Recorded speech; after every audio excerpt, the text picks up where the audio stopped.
Welcome to Slayerfest 98. I am one of your co-hosts, Brett White. I'm Ian Carlos Crawford. I'm Angela Rockstar. And I'm May, like a cat, Schults. And we're here to talk about Angel Season 3, Episode 16, Sleep Tight. May, that was really good. That was a really good Lila. Thank you. Before we get into the episode, I just want to give my Patreon spiel.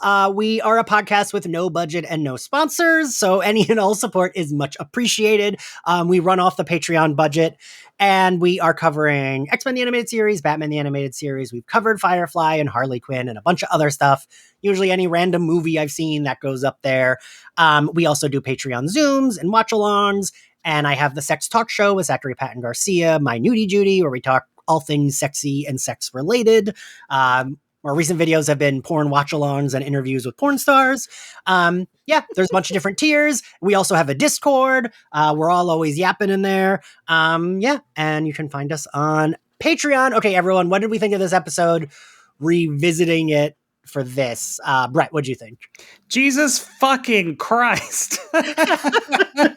I know Buffy's episode count like back of my hand. Like, you say an episode title, I can tell you where it is, what happens in it. Angel, absolutely not. I had no idea. I was like, okay, what episode is this? Okay. And it wasn't until like halfway through that I'm like, oh wait, I think this is that episode. Oh my God, it is that episode. Wait, there's another act? I thought Wesley getting his throat slit was the end of the episode. I was like, wait, there's another. Oh my God, it's that episode too. Jesus Christ. So like, love to see it. Angela? This episode is packed with story for sure. And I also was like, at the beginning, I was like, where am I? Because I've watched all of Angel and then once I got it, I'm like, oh, okay, yeah, buckle up. This is a good one. I like this episode a lot. Cool. May? I feel like when this episode starts, I'm always like, what are we doing? And then as it goes on, I like it more and more. Like, I'm glad we get the monsters of the week out of the way pretty early because it's like, it's not that interesting. It's more of a vehicle to show where Angel's behavior is. Yeah. And also, I have such an issue with what's her name saying like they're playing this beyond industrial thrash rock or whatever. And then you get there and they're basically playing punk riffs and doing like slam poetry over it. And it's like, they may look a little funny, but they're not playing music anywhere near as harsh as you would think they would be doing. And their evil master plan is to have a top 40 hit? Yeah. Have a top 40 hit and bang some chicks. I want you to know, during that scene, I was like, wait, what's the plan? Like, I don't understand what, their evil plan, but then it was just to, get me. Yeah, man. Listen, Angela, I've been watching, when I visited Zach and Alistair, we started watching this season of Big Brother, and I've been watching it, and I've been thinking of you so much. I've been like, God, how did Angela keep up with this shit? I feel like I'd have a nervous breakdown every fucking day. So I would need a demon presence to help get me through shit like that. I like this episode. It's fine. They're like you, Brett. It's like, I know the plots of the season, but I don't, unless it's a episode that's a favorite. I remember You're Welcome and Smile Time and, Waiting in the Wings. But I don't know. With Buffy, I know every episode. With Angel, I do not. So going into them, even though I did a speed watch, a background speed watch where I'm looking for just imagery ideas for images, I still didn't remember which one this was. And I also was like, oh, this ends with Wes getting his throat slit. No, that's not how it ends. It keeps going. We have a fourth act, which is wild, but it doesn't. These episodes without Cordelia definitely do a lot of moving pieces around. But it still was I don't know. It still it didn't feel too bogged down, even though it is really plot heavy. I didn't notice Cordelia wasn't in it. Oh, I know. Crazy. I knew that they said she wasn't in at the beginning, but then just so much happens in this episode that I didn't. She obviously would have been welcome. And also maybe because we get like a really fucking great Lila scene. So like I got my HBIC energy from Lila in this episode. That is very fair. My bestie has been making bracelets and stuff, you know, the like letter bead bracelets. I need her to make me an HBIC one. You do need that. So this episode opens post-earthquake, and I know this is so minor, but I'm like, wouldn't the hotel like structure be in danger if that room exploded? Like the oven falls over and it just like blows up, and it's like, yeah, but it's just that room. Like a tilted painting, and which is like very easy to fix. I did appreciate the running theme of every Angel episode I cover. I did appreciate that Angel mentioned there are multiple rooms in this hotel he can live in. Why Wesley still has an apartment, I don't know. Right, like I get like you're wasting money, brah. Right. Yeah. If your work was like Angel Investigation's first place, I get not wanting to live at work. This is a huge hotel. You could have a floor and like you're good. You're spending all your time there anyway, and you can save, I don't know, what is rent in LA in 2003 or whatever. Yeah. Probably $1,200 a month at least. And Wesley don't got it. Like, they ain't paying. Like, live there, man. Whatever. I mean, I think he has family money because of his dad. Right. Wyndham Price. He's a trust fund kid. That makes sense. Yeah, definitely. I think you're right. I think when they like do the dad episode, it's like they're rich. I think so. Yeah. Yeah. Is he bankrolling Angel Investigations? Maybe. Because that's what they always explain with X-Men is like, Angel's rich. Yeah. That really Professor X comes from money. Don't ask any more questions. Yeah. End of discussion. One of them is rich. Like, you're a vampire and you haven't accumulated some wealth over time, like you're doing something wrong. Because definitely invested in stock market stuff. I mean, the art that you could have collected over the years of anyone that died, you know, or that you killed so that they were worth more, whatever you wanted to do with that, you know. And he mentions a lot about like famous folks he knew back in the day. Oh yeah. So yeah.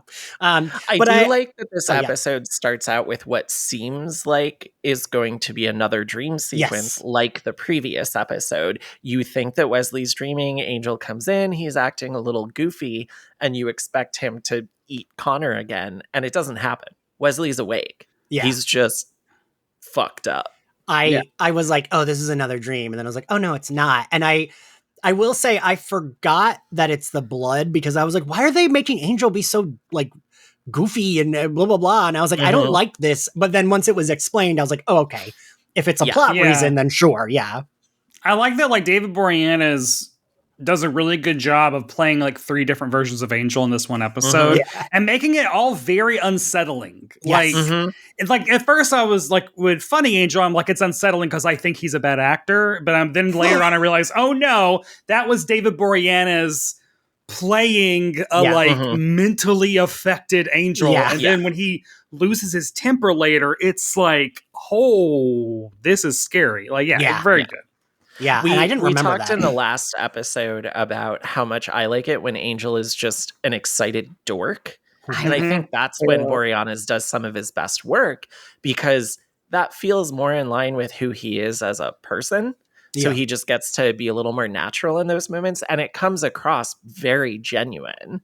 And like, we know Angel's a dork. He's just always so busy brooding that it doesn't come through. And I think he does a great job of that in the previous episode. And then in this episode, like you're saying, he does like 3 different things that are all distinct.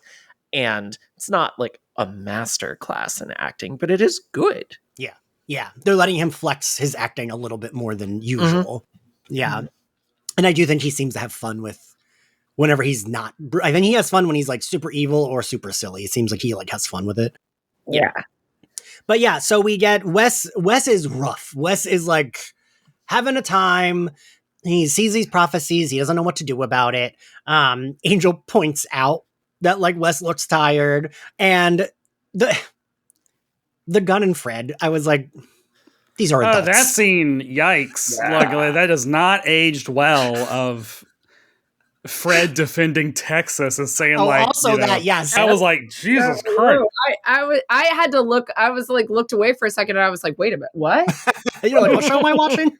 Yeah. And also, like, George Bush is president at this time. We know Texas sucked back then, yeah, too. You're right. Like, Texas did, in fact, hate the black man. Yeah. Yes. I feel like... also, Fred had been in Kortoth, or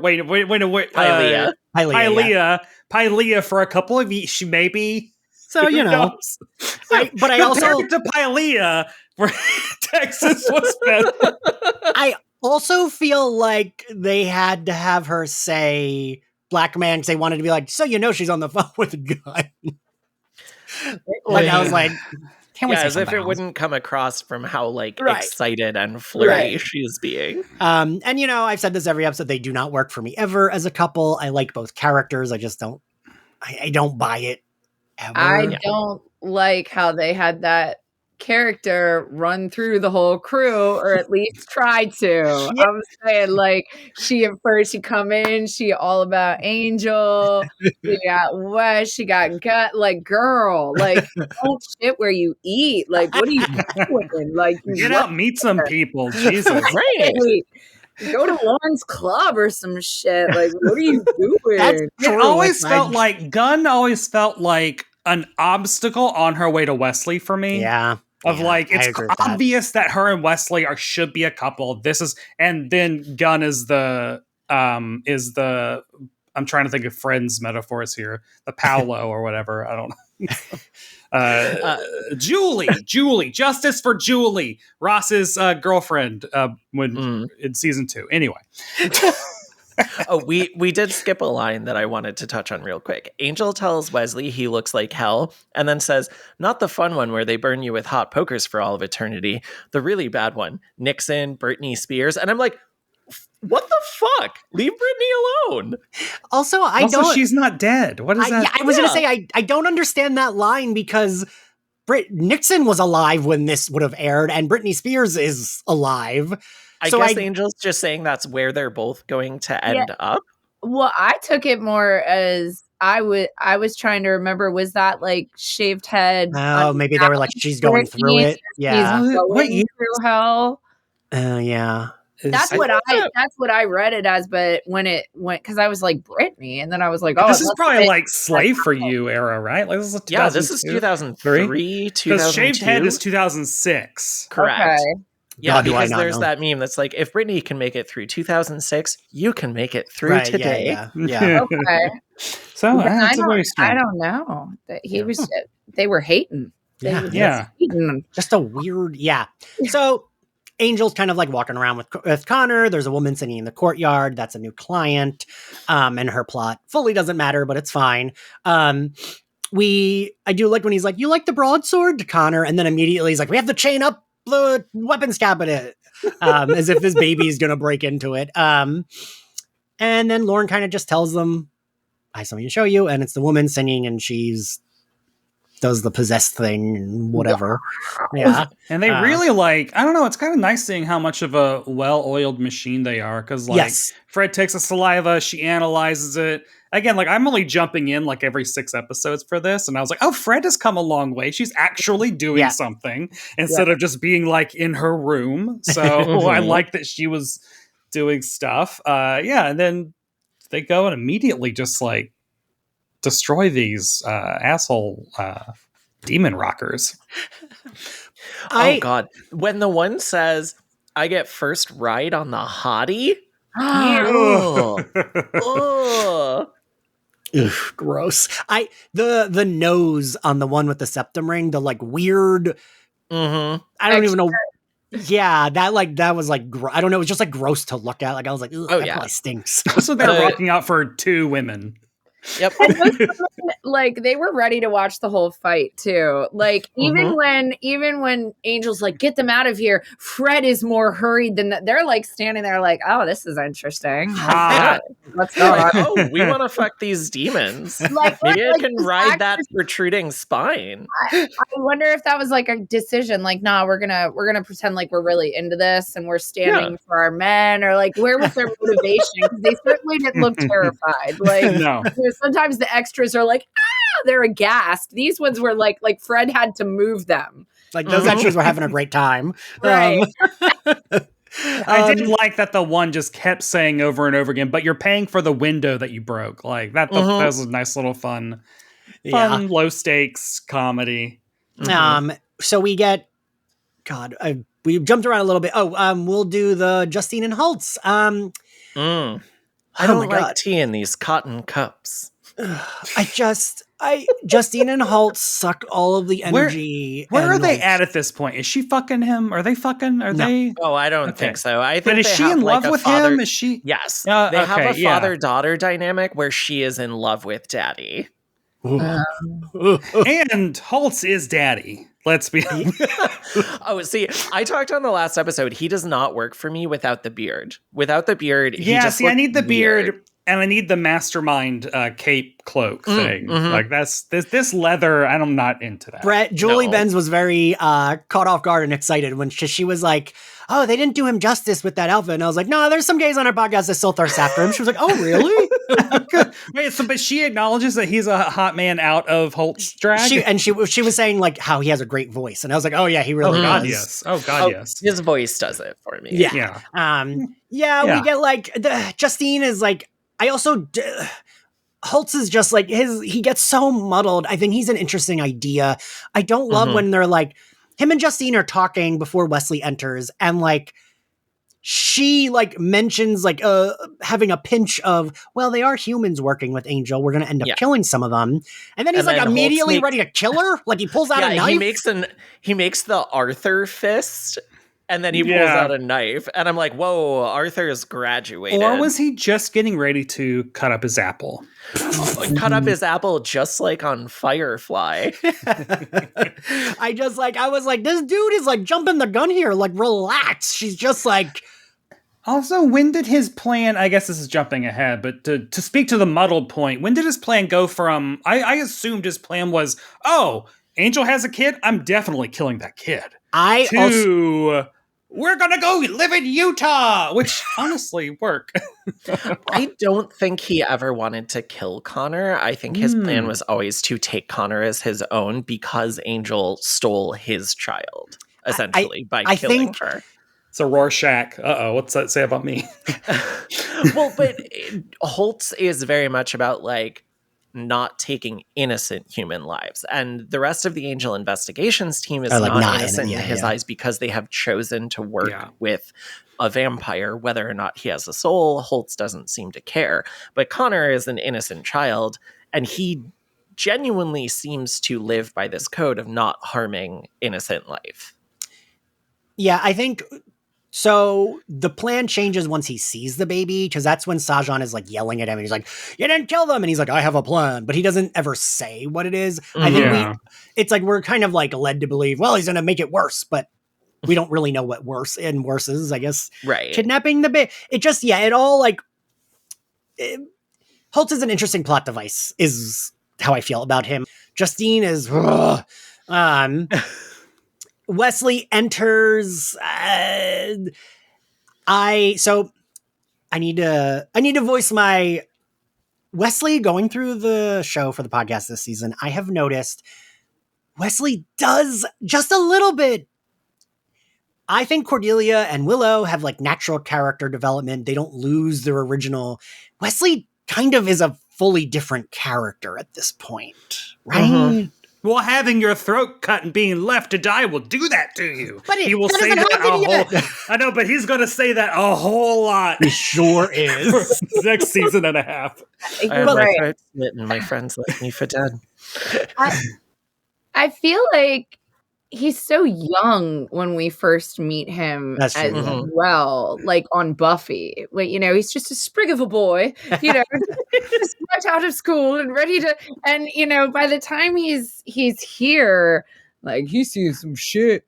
Yeah, I mean, this is a good season 3 character. Like, if they'd done this in season 1 of Angel, that would have been way too soon. I guess what I mean is not just the, like, angst, but, like, the way he's able to be like, he's not pressed by anyone trying to fight him. And he like, he immediately swings Justine around and has a knife to her throat. And it's like, you missed him at the gym. I did.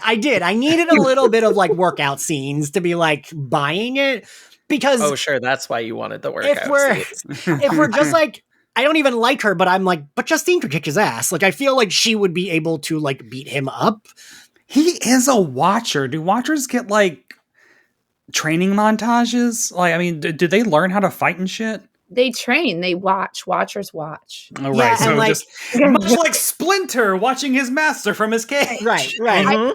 I feel like working at Angel Investigations, he was definitely, Gunn would be like, let's go hit the gym. Let's go get our.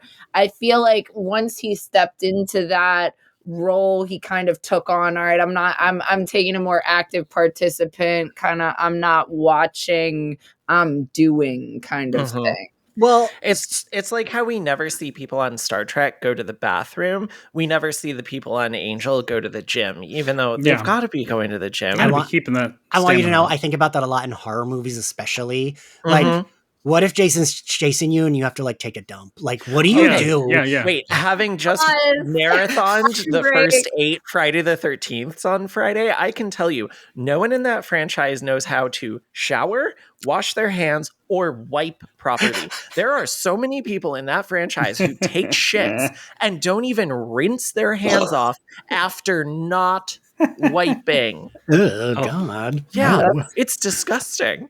That's the horror. But like, Yes.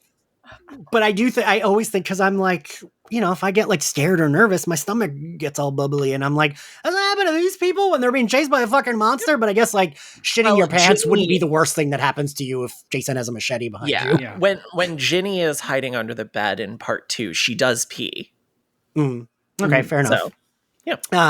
But like, so even all of that with Wesley, even when he's like, who did you lose? And I'm like, how does he know that? Wesley is not this insightful, but like suddenly for this the second half of the season. I think he's gotten there. I think he's, a couple seasons of, because look how much we've all changed over the last 9 years, the last 5 years. I know, but like, I don't know. I feel, for me, it feels like, not to COVID was me getting my throat cut and left to die. But again, that hasn't happened yet. If it had already happened, then I'd be like, yes, this makes sense for Wesley to be this angsty and... Wait, I think here's what it is. Wesley was on his way. He was having this arc of becoming more of a well-seasoned fighter, more insightful, being more the leader, while Angel takes a little bit more of a back seat. And then when Fred and Gunn got together, it broke his heart. And that's when he flips into the angst.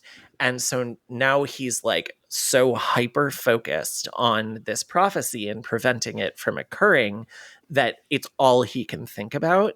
And because of that hyper focus, he just seems so different. Okay. All right. You might have sold me. I'm sure someone listening is like, yeah, fucking duh, Ian. Well, so like the other big question about like, so he's going to Holtz because he's seen this prophecy, and wait, why does he go to Holtz? What is he there for? Just He's like tell them not to fuck my friends? Yeah, he's trying to make a deal with Holtz because he knows Holtz has some kind of plan revolving around Connor. He knows he's been recruiting people and training them to fight vampires. And he's like, I don't want my friends to die.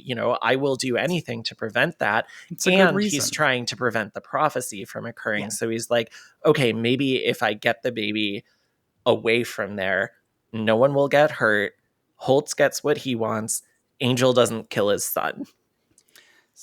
The big question is... Oh, sorry. No, is like, why doesn't Wesley tell anyone about the prophecy? Because he's scared. Would you tell, if you're in Wesley's shoes and you see a father will kill the son, what do you do? I would tell Angel. I would immediately be like, that's what this fucking means, guys. Brett, I want you to know, in my notes, during this scene, it says, what the fuck are we doing here? Why isn't he talking to the like friends about this? Angela, I'm sorry, what were you going to say? You were going to say something. Oh, I don't even know. It was about the prophecy. It was something along the lines of like, he wouldn't want, it would destroy Angel if Angel killed Connor. Right. And he may not even he would probably go into Angelus and never even be rescued. So not only is Wesley thinking about he has to protect this child, he's also thinking he has to protect his friend from himself. Mm-hmm. Like, and that's very like, and then if you don't want to, the thing about prophecies is if you speak the prophecy, are you a part of the prophecy? Right, Would it have even happened if you didn't speak it? Prophecies are so weird that way. You know, you speak it out loud, you've become a part of it, or you've put it into action or put it out there into the universe. Whereas if he never told anybody and he just dipped off and protected the child for that amount of time, in his mind, maybe he could have prevented all of this from. And that is a good point, Angela, because this show especially has shown us so many times that the prophecies can be interpreted so like differently, or maybe they mean like the fact that like Connor wasn't supposed to be born and technically isn't because Darla stakes herself, so he's not like birthed, and that's how they work around that prophecy. And like there's always a lot of like gotchas in these prophecies. So I get that. Much like Gloria Stefan said, the prophecy's going to get you. Much like the rhythm. The rhythm like and prophecies have this in common. So after we're just gonna wrap up the Wes and Justine shit. After that, he goes for a walk in a neighborhood, sees happy families. Justine pops up. They have a fucking boring talk.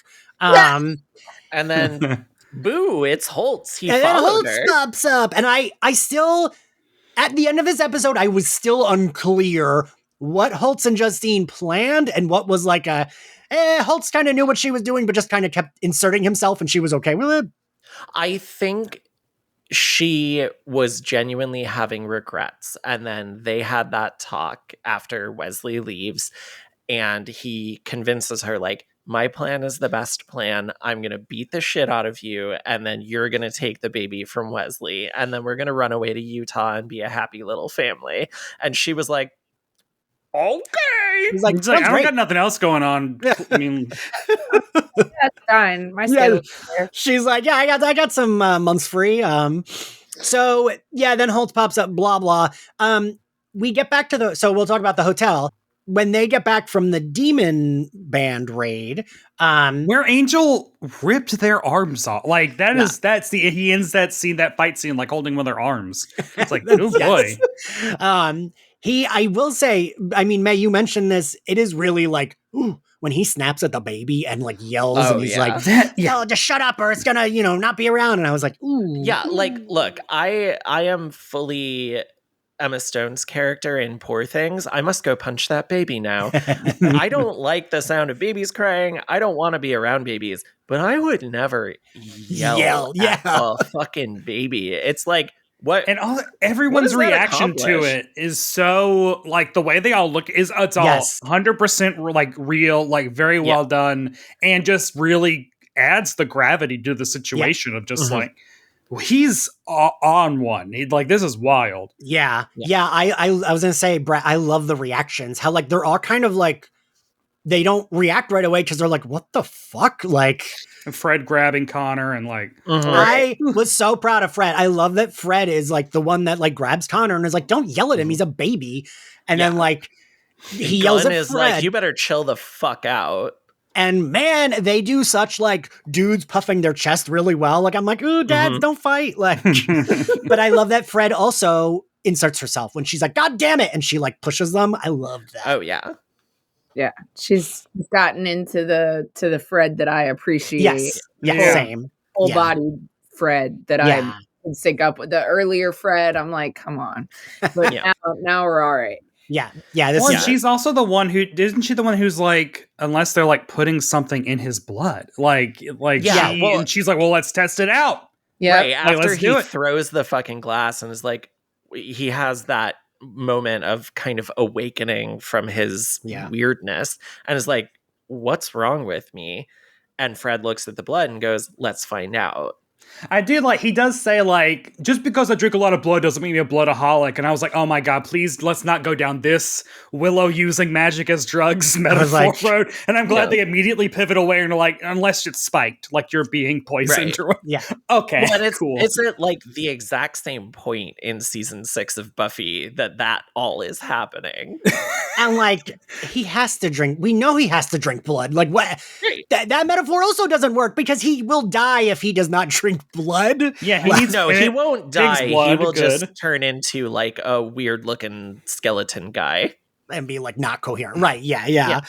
Also, I'm realizing that I said the fight happens here. The fight happens later when Gunn and Angel get in each other's faces. After they find out about Wesley. When we cut to the scene and Gunn's holding the baby and he's like, Angel, do you want to hold him? He's asleep. I'm like, dude, do not give him that baby. Like, don't even offer. Yeah. Saying that his son has started smelling like food because they've been dosing the pig's blood he's been getting with Connor blood. Where are they getting Connor blood from? So in the previous episode, one of Lila's hired guns steals Connor's blood sample from the like doctor's the hospital. office. Yeah. Yikes. Yeah. And I gotta say, I love Lila as a character. I love that we never have to explain away her evil, but like this feels especially evil even for Lila, right? Like, this is a baby and you're trying to get him to fucking eat his baby. Like, and like, I get it. We're not supposed to have morals, evil law firm. I get it. But even like me, I'm like, ooh, that's... But why do they want him to eat the baby? Because later on, they want him alive. Because Lila her deal, the deal with Sajan that she made is to kill the baby, but then she secretly does not want to kill the baby, so she's like, never mind. Okay. Angela, what There's were you saying? a lot of deals. Just that I don't know if we were there yet, but when he meets Lila at the bar. Yeah, that's the next scene. That's next scene. Go ahead. Yes, that scene was she's sitting there drinking and she gives zero fuck. He comes up like he might as well have said, "Why did you take my parking space?" Yeah. It's just like, whatever. Done. Yeah. And she's like, you know what? Evil law firm. Sorry about it. Like, she purrs at him because she like feels him. She hisses. Oh, his. Yeah, like at the window or it's like, I can feel it. Like, yeah. And I love how he orders a strong drink and then says it's on her. Yeah. Like, it's so casual about you're trying to make me eat my child. Right. It's so funny and so well done, that scene. Yeah. It's so noir and also very smart because it's very much a conversation between two people that know I shouldn't even waste time trying to like change your mind or even like stop you. Like, you're evil. I'm a vampire. I hate you. Or, like, I love that there's no need for big emotions because it's so blatant that they fucking cannot. They don't care. They don't fuck with each other like that. So it's just like there's no, oh my god, I can't believe he's here. Yeah. Just like, all right, cheers. Her little speech about my mother, who doesn't even recognize me, has the best room at the care facility or whatever. I'm a fucking evil lawyer. You think I'm helpless? I am not helpless. Right. Yeah, like, and I love that line. Because as much as stopped being a mess a long time ago. Like, yeah, exactly. And then Sajan shows up and he's like, what the fuck are you two doing? Yes. I love that even like Lila is still the one who's on her A game when she's like, no, now he knows all that because you just said it. Like, Sajan's like, look, I'm an interdimensional being. What do you expect from me? Like, I don't know exactly what you guys are doing over here. Like, that shit was funny. Oh yeah, I love that he's like, sometimes I don't get sound, I only get picture. Like, he's talking about tuning in an antenna channel. Yeah, I this whole scene, everyone's like A+. I just love all of it. She looks fantastic. Oh, that like the hair. Yeah, the dress, like, great. Yeah, love it. My favorite part of this scene is when Sajan just dead stares at Angel and goes, "You will pay." Disappears, and Angel is holding his whiskey and he goes, "For what?" Right? Just like the shrug emoji, like, what? I've never met you, dude. Do we find out? Like, I tried to Google. I was like, I'll just wait and ask. I can't remember. What did he do? I don't remember, but I know you find out in season 5. A while. Okay, so it's later. I couldn't remember if we already knew the knowledge of what he had done or if it's coming. Wait, no. Can any of you say from memory? Because I don't remember. I know we find out in season 5, but I don't remember. Angel hasn't actually done anything to him other than progenate Connor, because the actual prophecy that he went back in time and changed said the son of Angel will kill Sajan. The prophecy has to do with him specifically being killed by Connor, which eventually happens in season 5 once Connor comes back into the picture for that one episode and kind of gets his memory back. And so did Wesley mistranslate, or does he change his? Sajan went back in time, changed the prophecy to try to get Angel to kill Connor so that Connor would not be able to kill him. Yeah. Cool. Yeah, and there's a whole deal, and I actually like that. I like that it's this kind of convoluted thing that once it comes into relief, it's one of those things where you're like, holy shit. They actually put a lot of thought into doing this and building essentially a whole fucking season around it. Yeah. I do like shit like that on shows when it's like, you do have to wait a while for there was this is coming to mind, which I feel like was not actually planned. It just was like, oh, look, this is like cute how like Community, they say Beetlejuice 3 times over the course of like 3 seasons or 4 seasons, and the third time it's the first season, second season, third season Halloween episodes, and when they say it the third time, someone in a Beetlejuice costume walks by in the background. Like, I love shit like that. There's a better example, but I can't think of any. But I do love his ass. Shit. Remember, like that season 7 callback to Xander telling Buffy, "I didn't say kick his ass."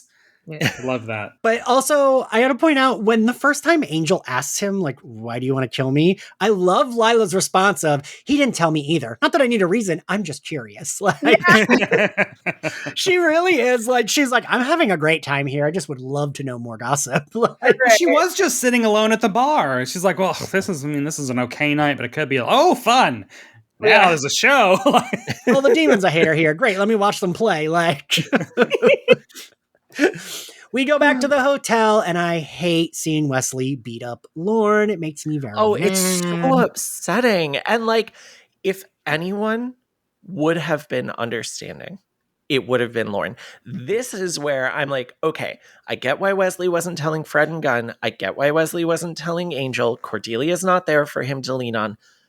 But he could have told Lorne. He absolutely, while he's picking up Connor, he could say, Lorne, I have something important to tell you. I don't know if you're going to believe me, but I need your help.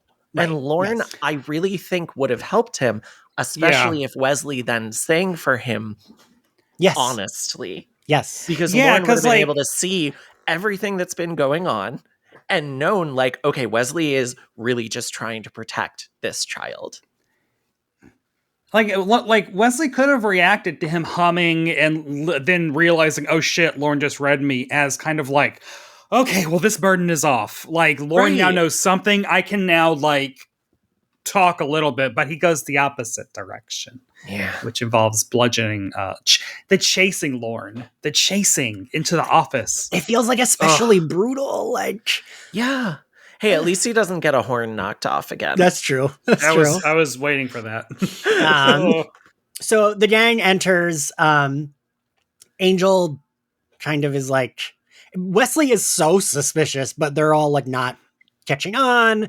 Angel having that conversation with like Lorne's body, and like, again, this is where like, I don't know, while I was watching it, I realized like Angel is such a different show than Buffy. Yeah. Just in terms of like where it is at this point and how much it has grown into like its own thing with its like own tone, its own, like, it just feels like just such its own thing. And this kind of thriller, horror, adult. Yeah. Like, there's no, like, this is a metaphor for this part of adolescence. Like, no, this is just like, horror adult shit. Yeah, I do appreciate that. So Angel, who has been such a helicopter parent, finally is like, yeah, my baby can spend the night with you. He can spend the night with Uncle Wes. And I kind of love, but it like, kind of is more heartbreaking that Angel is being so nice about it when he's like, oh, you'll get to spend time with Uncle Wes. Oh, blah, blah, blah. Uncle Wes loves you so much. And it's like,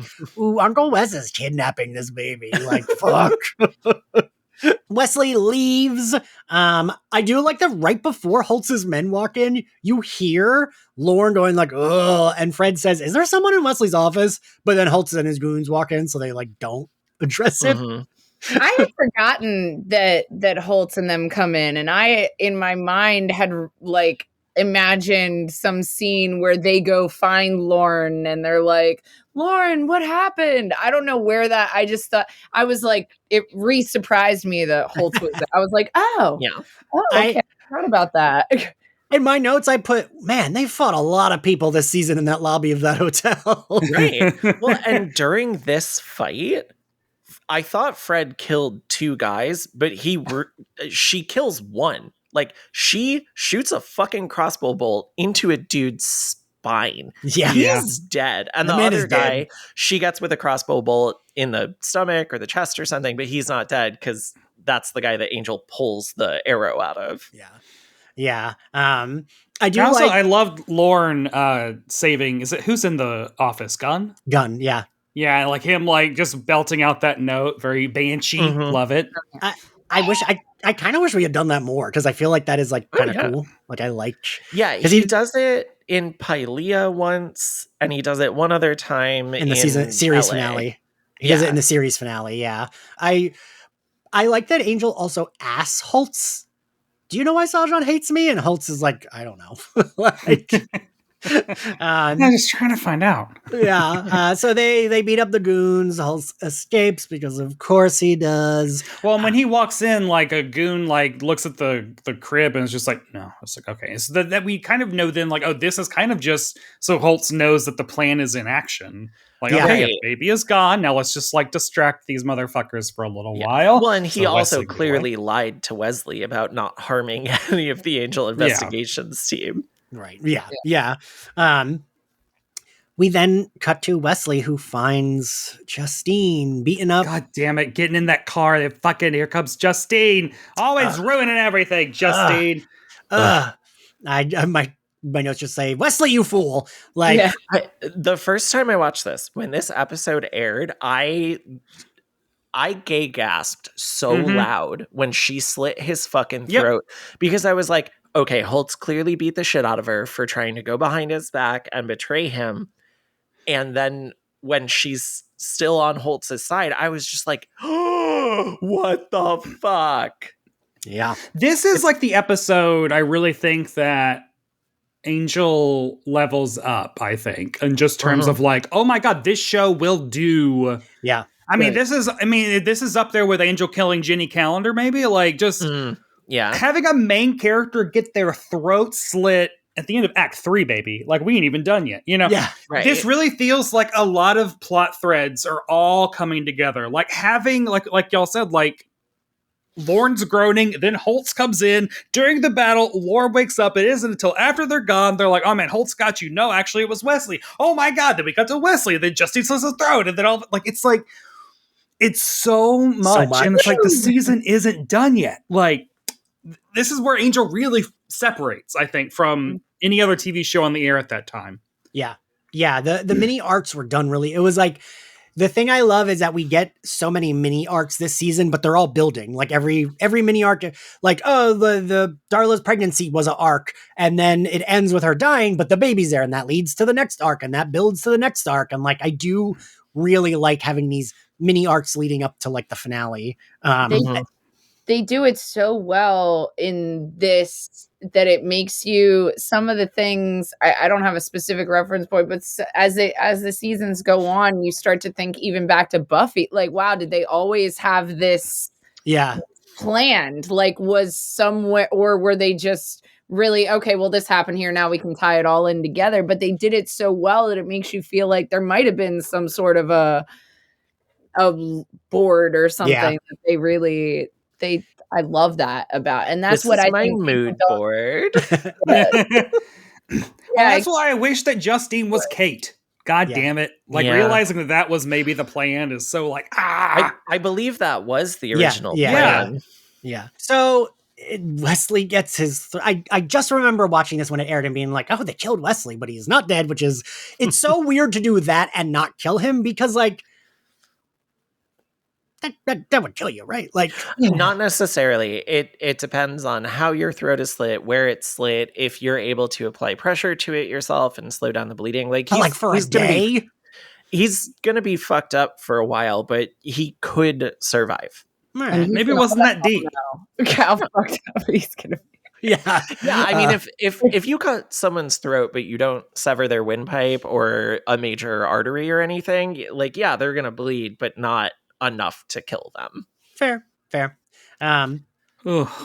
Yeah, I think about these things. So then we get the hotel scene where Gunn and Angel kind of almost fight each other, and then Fred has to put herself between them. Angel beats up the minion for information. Fred and Gunn are like, we gotta find Wesley before he does. And then we all kind of reconvene. I don't really fully get how we all get there, but like Wolfram and Hart, Angel, and Holtz and Justine all meet at the same spot. Well, it's because like Wolfram and Hart is like mobilized there, I guess. I was like thinking, like, are these independent contractors, or does Wolfram and Hart just have like an army division? They do have an army division. We learned in season 5 they do. Yes. So Angel like steals a fucking like army jeep, like heavily armored car, and then like we get that scene of like, oh, now your name, little Carter, your name is now Stephen Thomas Jackson or whatever. Stephen Jackson Thomas. Wait, oh my God. It's like, I am now your daddy and this is now your mommy. We will go to Utah. And it's like, oh, okay. But then Angel's right there, baby. Angel's in a car. If this was a higher budget show, maybe we've actually seen Angel try to run him off the road, but he cuts him off. And then they do pretty good with the budget here, though, I will say. That's what this episode has a lot going on. A lot of... So we... get our, like, everyone kind of gets there around the same time. I do like, who are they? They work for me. Oh, the attorney. Like, and then Sajan shows up and Lila's like, don't worry about him. He's impotent in this dimension. I love that she chooses that word specifically. Not ineffective, not incorporeal, impotent. Yeah. Sajan opens this portal, The Quartoth. Which it looks pretty cool, I think. Because we're now at like a 4-way standoff of like, Holtz has the baby, doesn't want to kill the baby. Lila goes from wanting to kill the baby to all of a sudden like, no, we need the baby, actually. Angel is now having to decide, if I can't get the baby, would I rather the baby be with Holtz or Wolfram and Hart? And Sajan's like, kill the fucking baby. Like, it's... the baby! It's so much. And Holtz keeps going like, I can snap his neck? No, I'm not going to snap his neck, but I could. Like, Holtz was doing that, like, that meme video where the guy's pretending to drink bleach, where he's like, like, that's like what he was doing with killing the baby. I do like this. I do think it's like a pretty, like, big buildup. I remember watching this live. I just remember thinking, oh, well, they're not going to take the like Angel's going to get his baby, but then he does not. No, yeah. Open that portal to Quartoth, and then he totally Ilyana Rasputin's that baby. Sure does. And Sajan even threatens, like, I can keep opening the portal. It can suck you all in. And Holtz is like, peace, and just jumps into it. And Sajan's basically like, good enough. I was going to say, I do kind of like that Sajan's like, oh, all right, well, that fixes that. I'll see y'all next summer. Like, I like that he just... It's a nice summer, isn't it? Hags, have a great summer. Yeah. And I like... Because he says, like, this is, like, the worst of the dark dimensions. Yes. And I love Lila's reaction is, well, I'm looking at a mountain of paperwork. Like, I just... That's her annoyance, is, like, the paperwork this is going to cause. God, she's so good. Around like, all right, we've got vehicles here. This motherfucker stole one of the vehicles. I'm gonna have to. There was a portal. What did this do to the weather? I'm gonna have to document that shit. Also, I'm gonna have to write up that one guy who didn't say yes, ma'am. Yeah. Like that's really, he's getting docked. He's losing a couple fingers. So they ask her if they should kill Angel, and she says no, let him suffer. And they leave, and we end on Angel annoys me a lot, but I was like, fuck, I do feel bad. Like, he just is like, Connor, like, he lost his fucking baby. Like, well, yeah, I mean, Angel goes through a lot in this episode. He's acting off. He, at some point, knows he's acting off, finds out that he's been being fed his child's blood, and then loses his baby to an alternate dimension in the hands of his mortal best enemy. friend. His best friend took his baby. Yeah. Yeah, like dude goes through a lot in this episode. Angela, what were you gonna say? I was just going to say it was as cute as that could be, a little nod back to her earlier conversation of like, I was sitting here questioning my whole life, and actually my purpose is just to make you suffer. And then that last line is like, no, what should we do about him? Oh, let him suffer. That's, I'm going to go take a bath now, Yeah. Still have paperwork to do tomorrow, so let's just hurry this up. So, some trivia for this episode. I kept wanting to say this, but so Alexis Denisof actually did an interview where he said Wesley does not tell anyone about the prophecy for Angel to kill Connor because there are weeks of pressure building up to the prophecies, which he has investigated as fully as he knows how, and Cordelia is not around. That's maybe the only person he would discuss it with. He's alienated from Gunn and Fred because of the emotional issues that's been going on. So it makes it difficult for him to even be in the same room with them. And he's a man, he's a person, so he doesn't rise above it and talk about all his concerns with them. He's trapped by it all. Oh, God. Just imagining what if Cordy wasn't on a fuck vacation with the Gruselog. All this could be different. Because I like him, reading that quote, I was like, all right, I can a little bit understand that point of view, because if he's saying no, he would have told Cordelia. I'm like, okay, that makes sense. That Cordelia would have been he would have been able to be like, hey, I trust you. We're super close. Can I talk to you outside the hotel or something? Right. Well, and he knows that she's known Angel the longest. She adores Angel. She obviously loves Connor. She would be the person to help protect Connor with him. Yeah. She would have made sure none of this shit happened, I think. Right. And I still think Lauren would have helped if Wesley had been honest with him. And I understand what Alexis is saying. Yeah. Yeah. And Sajan saying, have a good summer, before disappearing as the series. This is the episode before the series went on hiatus, and it came back in the summertime, May. Mm-hmm. So I kind of love that. All right, now that we're at the end, favorite outfit, May. Oh, Lila's look in the bar, hands down. Yeah. Angela? Yeah, co-sign. I mean, Brad? Yeah, and I mean, also the hair. Best hair of the episode. Oh, just perfect. She is styled so... And I like that that's not an outfit, she's always well styled, but normally we get to see business, more business casual it's suits. Backless, baby. It was she's great. And worst outfit is all the guys in the band. they just I get that they needed to have appliances on them and stuff, but they look so dumb. They just look so dumb in those clothes. All right, favorite scene, Brett? Jesus Christ. I mean, I think that the finding out that he's been drinking Connor's blood scene, the intensity of that, it's a really good showing from the entire cast, except Wesley, who is not. Yeah. Wesley's not there. Yeah, that's really good. May? Lila and Angel in the bar, and then Sajan showing up. That whole scene is pitch perfect. Yeah. Angela? That's the one I would say too. I mean, it's just, if you were going to try to get somebody to even understand why to watch, I don't know, if you could just show them that little clip, and then they wouldn't understand, but they might, it's well done. Yeah. Mm-hmm. Yeah. Same. I put Lila at the bar / I did like the portal standoff. What grade do we give this episode, Angela? A. May? Solid A. Yeah. Yeah, I'm going to go the same. It's a solid A. It's a really good pre-break episode. Yeah, it is. That leaves you on a cliffhanger, kind of devastated. Wesley's had his throat slit. Connor's gone. Angel doesn't know what the fuck to do, and he doesn't have Cordelia there to lean on. Yeah. Yeah. Brett? Yeah, A. All right. God, I've been giving all these the lowest grades, but I give it a B+. It's not a bad grade. So it's still good.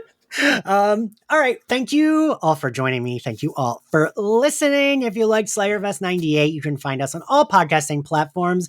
And if you want to watch our video recording of this episode, because all of our episodes are now video recordings, you can follow us on YouTube. Please subscribe, give us a good rating if you like us. It really helps get the podcast out there. If you want to find us on social, we are at Slayerfest X98. And don't forget to check out our Patreon. If you want to find me on social, I am at ENX Carlos on all social media platforms. Brett, where can everyone find you?